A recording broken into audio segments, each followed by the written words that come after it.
so in your warm-up, I asked you to do substitution.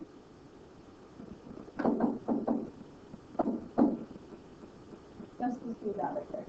Okay, and I talked about all the different options, and some of us did that in number 1.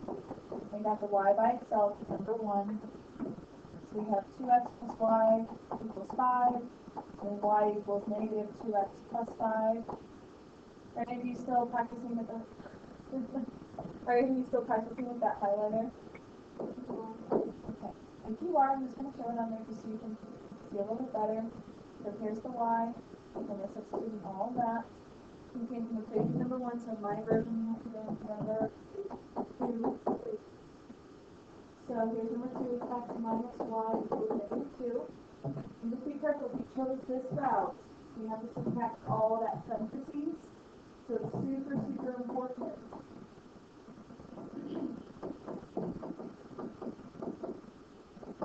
To subtract the parentheses, because now that becomes a positive and a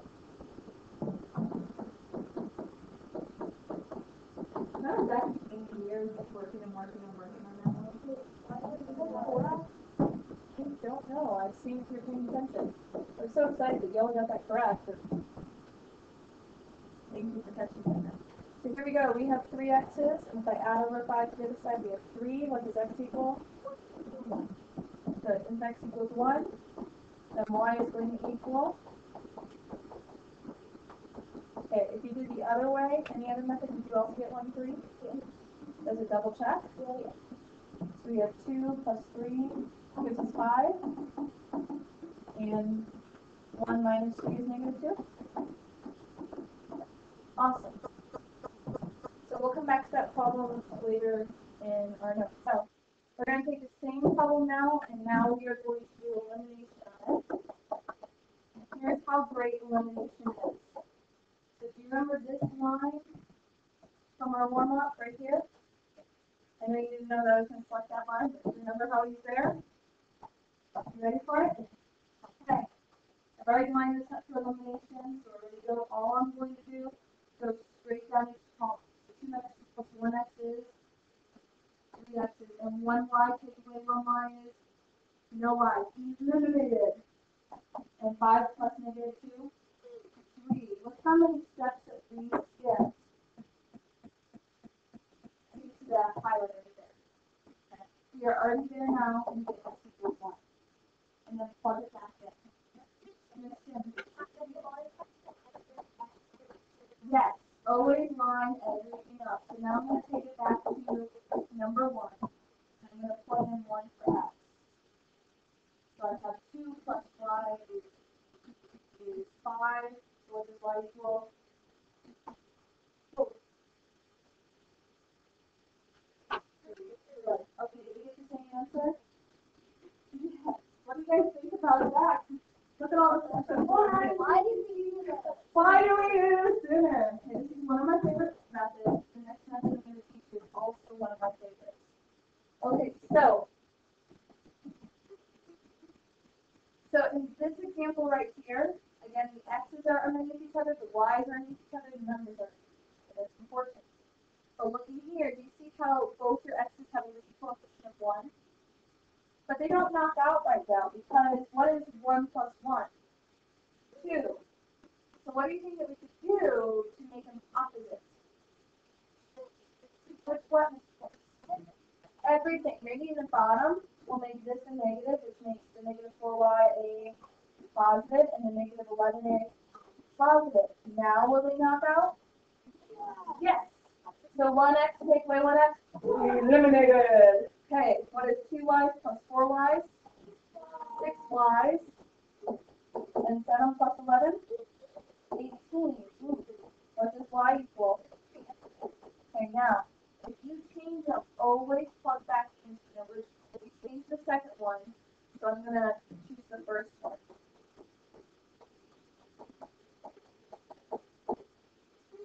So again, we're going to take our y and substitute out 3 in its place.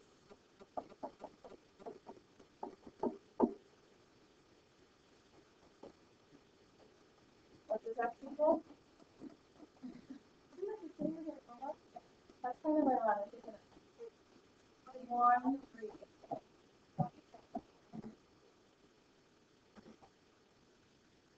So in the second example that I'm going to give to you, it's not exactly lined up.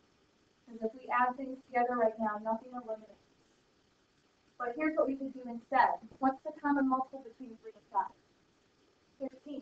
So I can multiply everything in the top by 5 and everything in the bottom by 3. Both of them are 15. Okay?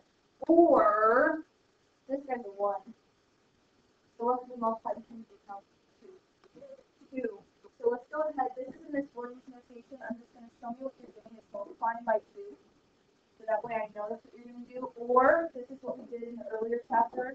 So that you're multiplying everything by 2 all the way across. So I'm going to rewrite. So we have 6x's minus 2y is equal to 0. And 5x's plus 2y is equal to 11.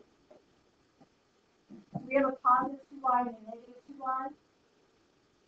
Then I'm going to straight add.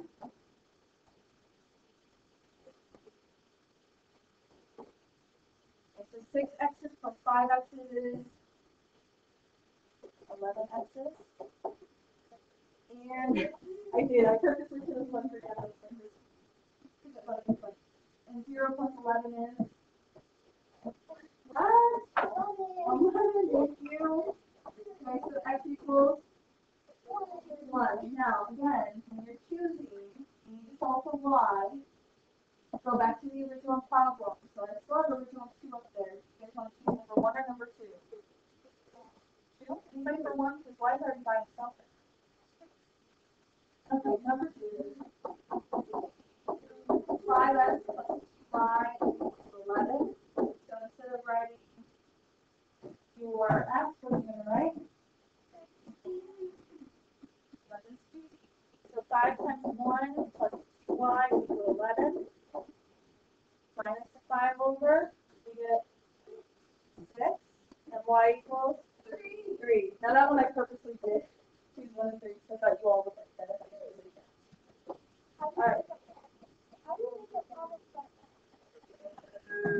Okay, on this last example, I gave you nothing that matched up. So now it's your choice. You guys want to knock out the x's or do you want to knock out the y's?